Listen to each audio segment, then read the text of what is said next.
We know the malpractice and the fact that they ruined Caitlin Clark last season with their off-season training program. I mean, the damn trainer, he done tore his Achilles. Everybody has gotten hurt around that facility. And to make matters worse, we have some of the greatest players of all time, LeBron James and Steph Curry, confirming. LeBron James and Steph Curry just blew up the Indiana Fever organization. They basically exposed everything we've been talking about for so long. We're talking about the crazy weights, the injuries, that whole disaster of an off-season training program. These two legends, two of the absolute greatest players ever, confirmed the Fever had no clue what they were doing with Caitlin Clark. And honestly, it's even worse than we imagined. So here we go again. The Fever just keeps proving they have no idea how to handle generational talent. We already knew they were struggling. We knew things weren't great, but somehow they just keep finding new ways to mess it up. Chris Brickley, I mean, this is the guy who works with LeBron, D. Wade, Carmelo.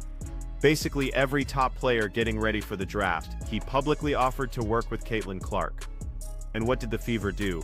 They hired someone else. Someone totally new, someone we're just supposed to blindly trust. Now look, we want to be positive here. The new trainer actually worked with Drew Hanlon, who is really good at what he does. We're not saying this new person is terrible, but here's the thing. The Fever already messed up Caitlin Clark's off-season training once. They literally ruined it. Their previous trainer tore his Achilles. Other people in that facility have gotten hurt. Their track record is genuinely concerning. So yeah, excuse us for not being thrilled about another gamble when a proven talent like Chris Brickley was literally offering to help. One of the most impressive things, I know we're here to talk about a lot of things, but the most impressive thing is that you came in, 6'2", whatever, and obviously super skinny. Super skinny. You know what I'm saying? Like, I remember, like, super skinny, fresh out of Davidson, super skinny, and obviously, our league, throughout the course of a season, flights and everything, can be taxing on your body. Yeah. I think one of the most impressive things that a lot of people don't talk about when it comes to you is that the weight and the strength that you've put on and still being able to shoot the ball in that capacity. Now, I don't know if some of y'all hoop, but like when you lift a lot of weights, you need to go get shots up right after that. Like, it's called shoot the weights off. You got to go shoot those weights off. If you wait to the next day, and get this, it's like the universe wanted to confirm everything we've been saying. LeBron James and Steph Curry basically just validated all our concerns. These are two legends, two of the smartest basketball minds on the planet, and they had this conversation that perfectly exposed what went wrong with Caitlin Clark's training last season. They weren't even talking about her specifically, but everything they said, it applied perfectly to what happened in Indiana. Honestly, it's kind of wild how much it all lined up. Curry says, there's a lot of guys that we've seen come in at a certain weight or a certain, body frame, and they're told to put on weight or they're told to put on strengths, and it can affect their shot. Yeah. And it's actually, there's no way it could have made it better, but shit, it seems like nothing ever changed. How was that? Like, did that worry you in the beginning? Like, oh shit, y'all tell me I got to get stronger now. Funny story. So my rookie year in training camp, so I came in as a shooter in the draft. Right. Don Nelson was my coach, and going through training camp, summer league started. I think I probably shot like low 30s from three in summer league. And then you're coming into training camp, a couple months later, like still working, getting through, trying to get comfortable with where shots are coming from. And Don Nelson, he went in the weight room, because to your point, I came in 180 pounds maybe. Mm-hmm. They were trying to get me in the weight room, doing all these lifts and stuff. Look, he said, they were getting me in the weight room, doing all these lifts and stuff. Now, we saw Caitlin Clark in the weight room nonstop, flexing her muscles, doing all. So, LeBron was talking to Steph about how amazing it is that Curry came into the league super skinny, but he still managed to put on weight and muscle, all while keeping his shot absolutely perfect. LeBron made this really important point, actually. He said when you lift heavy weights, you have to shoot right after. Like, you need to shoot the weights off immediately. If you wait until the next day, your shot is going to be completely off. That's just how it works. Apparently, your body changes, your mechanics shift, and suddenly nothing feels right. LeBron was literally praising Steph for bulking up from looking like a twig when he was drafted. He got strong enough to handle the physical grind of an NBA season, and he did all of that while maintaining that beautiful shooting form we all know and love. Ash in training camp like the first week, he walked in there and cussed out everybody in the room. It was like, y'all killing his shot. He's lifting too much weight. And to me, I didn't. Y'all killing his shot. He's lifting too much weights. I didn't know that as a concept because I always. We saw Caitlin Clark shoot like 2 for 30 during one stretch. Granted, she was hurt with the groin and this and that, but all of them damn weights played a part into all of it. Just wanted to get stronger. Like most of it was just vanity. Like, hey, I just better in the jersey. All these mirrors around here, y'all telling me I gotta look like this. No, I'm trying to look like the pop. Like, give me something. But I didn't even think about it in terms of shot. I know that there's a range of like body composition that matters to making sure everything moves right. So if there's a range to body composition to making sure everything moves right. The bonehead Indiana Fever had this girl in there powerlifting like she was about to get in the goddamn Fit Expo. But then Steph told a story that should genuinely make every Fever fan's blood boil. He was talking about his very first season with the Golden State Warriors. He came in as this known shooter, right? But during Summer League, he was shooting terribly, like low 30s from 3, just awful. Then training camp started a couple of months later, and he's still struggling to find his rhythm. He was trying to figure out his shot, trying to get comfortable, and nothing was clicking at all. And you know what was going on simultaneous? The Theers were just forcing him into the weight room constantly. They made him do all these lifts, trying to bulk him up. Because remember, he came in at maybe 8 meets, so soaking wet. And change how your body moves. I never thought I could get to that point. Body composition that matters to making sure everything moves right. So if you're doing a big transformation, it can't change how your body moves. That goes for lower body as well. I never thought I could get to that point, but then when he called it out, I was like, wait, are they really messing up my shot? But that balance of being able to appropriately like get your body to move efficiently. Here's where it gets really interesting. Don Nelson, who was his coach at the time, just walked into that weight room and completely lost it.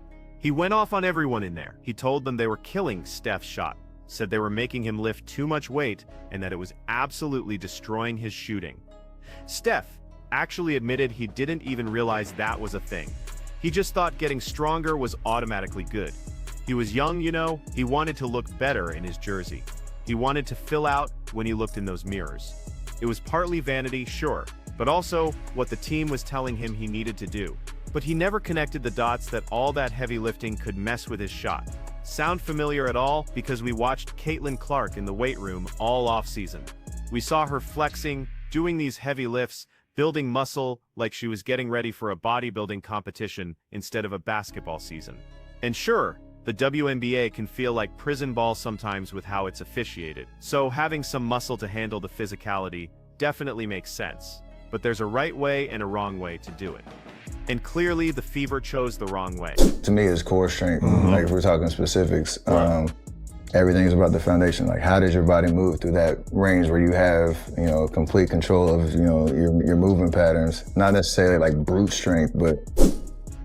All of that weightlifting that they had her doing was not good for her shot and played a part into injuries. Listen, this is crazy.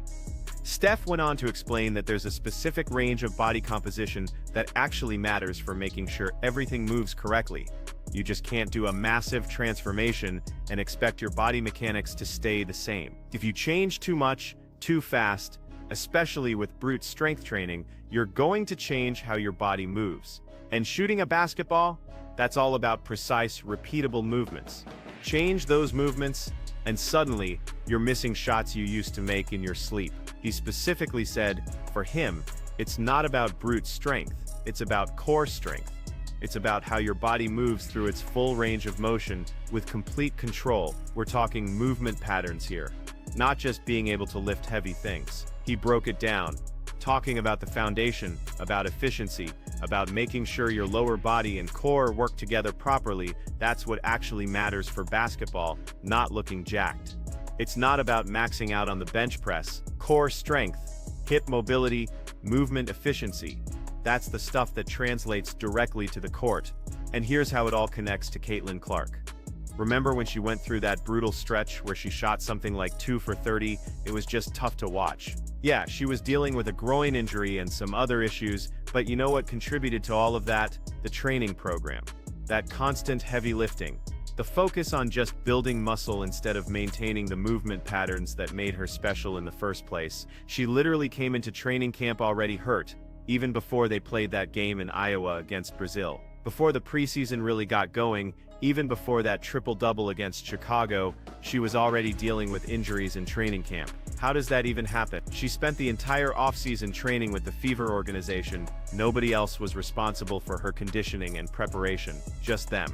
And she showed up to training camp hurt. That's malpractice. That's a complete failure of a training program. You cannot have your star player, your franchise cornerstone, showing up injured before the season even starts because of what you made her do in the offseason. That is absolutely unacceptable. The Fever had her doing these intense weightlifting programs like she needed to be a power lifter, like she was about to compete in some fitness expo showing off a six-pack. That's just not what basketball players need. Sure, they need to be strong, and sure, they need to be conditioned, but it's specific strength, it's functional strength. It's the kind of strength that helps you move better on the court, not the kind that makes you look good in photos but messes up your shot and leaves you prone to injury. Don Nelson understood this way back when Steph was a baby-faced rookie, struggling in training camp. He immediately recognized that all that weight room work was interfering with what made Steph special, so he shut it down. He told everyone to back off and let Steph develop properly. And look how that turned out. Steph became one of the greatest shooters in basketball history. He eventually did bulk up and get stronger, but he did it the right way, at the right pace, with the right kind of training that didn't mess with his mechanics. The Fever should have learned from examples like that. This isn't new information, people. Teams have been figuring out how to properly strengthen their guards for years. There are trainers who specialize in this exact thing. Chris Brickley is literally one of those people. He's worked with guards who needed to get stronger without losing their touch. He knows how to balance strength training with skill maintenance, and he wanted to work with Caitlin Clark. The opportunity was right there, but instead, the Fever went with someone else. Now maybe this new person will be great. Maybe they've learned from last season's mistakes. Maybe they'll implement a program that focuses on core strength and movement patterns and functional training instead of just trying to make Caitlin look swole. But can you honestly blame fans for being skeptical? Can you blame people for not trusting the organization after everything that happened? The previous trainer literally tore his Achilles. Multiple people around that facility have gotten hurt. That's not normal. That's not just bad luck. That's a pattern that suggests something is seriously wrong with how they're approaching training and conditioning. When injuries keep happening, when your star player shows up to camp already dealing with issues, when her shooting percentages drop during stretches of the season, you have to look for the common denominator, and that common denominator is the Indiana Fever's training program. LeBron and Steph weren't trying to call out the Fever specifically, they were just having a conversation about Steph's development and the challenges of bulking up as a shooter. But their conversation perfectly illustrated everything that went wrong in Indiana. The excessive weight room, the focus on brute strength over functional movement, the lack of understanding about how body composition changes affect shooting mechanics, the failure to shoot the weights off immediately after lifting. All of it. And the frustrating part is that this was all avoidable. Other organizations figured this out. Other teams managed to develop their players without breaking them in the process. Golden State figured it out with Steph once Don Nelson stepped in. Other guards have successfully added strength without losing their shooting touch. It can be done, but it requires knowledge, experience, and a smart approach. Things the Fever clearly didn't have last season. This is precisely why so many fans don't want Caitlin training in Indiana during the offseason. It's not about being negative or not supporting the team. It's about protecting a generational talent from an organization that has proven it doesn't know how to handle her development properly. She needs her own crew. She needs her own trainers who understand what she needs specifically. She needs people who will prioritize her long-term health and skill development over whatever misguided program the Fever wants to implement. The fact that two of the greatest players ever just casually confirmed everything we've been saying should be a massive wake-up call for the organization. When LeBron James and Steph Curry are basically describing your exact mistakes without even knowing it, you need to take a hard look at what you're doing. These guys have decades of experience. They've seen every training program imaginable. They know what works and what doesn't, and what they described as problematic is exactly what the Fever did to Caitlin Clark. The injuries, the shooting struggles, the whole disaster of last season's start. It all traces back to that off-season training program. And now the Fever are rolling the dice again with a new trainer, hoping things will be different this time. But hope isn't a strategy, folks. Fans deserve to know that the organization has actually learned from their mistakes. They deserve to see evidence that things will be different, not just promises and optimism, but actual changes in approach and philosophy. Right now, there's no reason to trust that the Fever have figured it out. They haven't acknowledged the mistakes openly. They haven't explained what they're doing different. They just hired someone new and expect everyone to have faith that it'll work out better this time. But faith requires trust, and trust has to be earned. The Fever hasn't earned it yet. Not after what happened, not after we watched Caitlin struggle through injuries that never should have happened, not after hearing LeBron and Steph basically confirm that the approach was wrong from the start. Caitlin Clark is too special, too talented, too important to women's basketball to be another cautionary tale about organizations ruining promising players. She deserves better. She deserves trainers who know what they're doing. She deserves a program designed specifically for her needs as an elite shooting guard. She deserves to be developed properly, not treated like every other player who just needs to bulk up and get tough. The evidence is clear now. The greatest players in basketball history just told us what went wrong. The only question is whether the Indiana Fever are actually listening. The Fever needs to fix this immediately. Caitlin Clark deserves better than another failed experiment. LeBron and Steph just gave them the blueprint for what not to do. Let's see if they're smart enough to listen.